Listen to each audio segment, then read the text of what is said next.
મૃત વ્યક્તિના આધાર કાર્ડનો કોઈપણ પ્રકારનો દુરુપયોગ ન થાય તે માટે કેન્દ્ર સરકારે નવી કાર્યવાહી હાથ ધરી છે, જેના અંતર્ગત હવે 100 વર્ષથી વધુ ઉંમરના નાગરિકોના આધાર કાર્ડનું ઘર ઘર જઈને વેરિફિકેશન કરવામાં આવશે. વડોદરા મહાનગરપાલિકાએ પણ આ કામગીરી માટે તૈયારીઓ શરૂ કરી છે.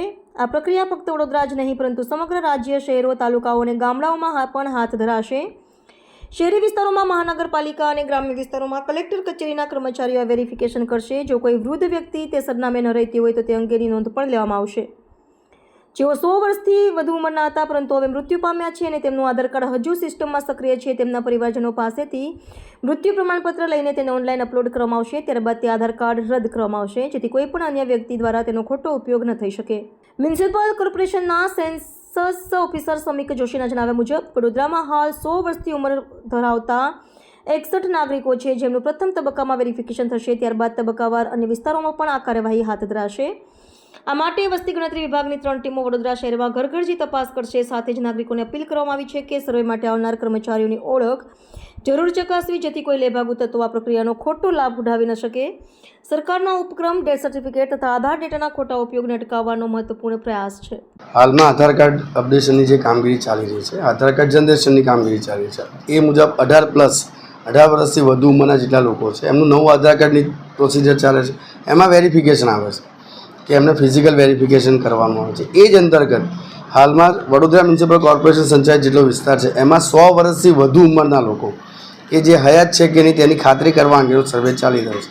તો એ સર્વે મુજબ જે UIDAI ગાંધીનગરથી જે ડેટાબેઝ છે એમની સાથે જેમણે આધાર કાર્ડ જનરેટ કરાવેલું છે, બનાવેલું છે, એ ડેટાબેઝ મુજબ જેની ઉંમર 100 વર્ષ કરતાં વધારે છે તેનું પ્રારંભિક તબક્કામાં ટોટલ 61 જણનું એ લોકોએ લિસ્ટ મોકલ્યું છે.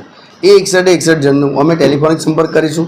જે લિસ્ટ આપ્યું છે એમાં એમનો ટેલિફોનિક સંપર્ક અને એડ્રેસ આપેલું છે.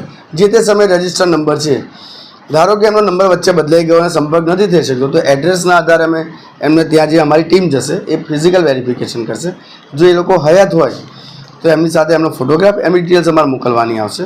અને ના કરે નારાયણ એ લોકો હયાત નથી તો એમની સાથે એમના ઘરે જે અને એમના જે પરિવારજનો છે એમની સાથે એમનું ડેથ સર્ટિફિકેટ રિસીવ કરવામાં આવશે.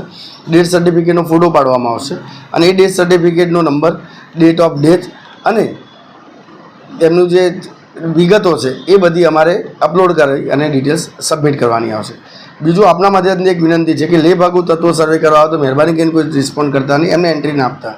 કોર્પોરેશનની ટીમ જ આવશે. કોર્પોરેશનની ટીમ ઓથેન્ટિક છે, આઈ કાર્ડ લઈને આવશે કોર્પોરેશનનું. અને કોઈપણ ટીમ આવે, આપને કોઈપણ ડાઉટ લાગે તાત્કાલિક અમારો એઝ અ HOD અમારો સંપર્ક કરવા પ્રયત્ન કરજો. અત્યાર સુધીમાં પ્રારંભિક તબક્કામાં 61 આંકડા આવ્યા છે, જેમાં ઈસ્ટ ઝોનમાં આવ્યા છે 39, વેસ્ટ ઝોનના 15, નોર્થ ઝોનનો 1 અને સાઉથ ઝોનના 6. ટોટલ 61 જણનો આંકડો આવી રીતે આવેલો છે.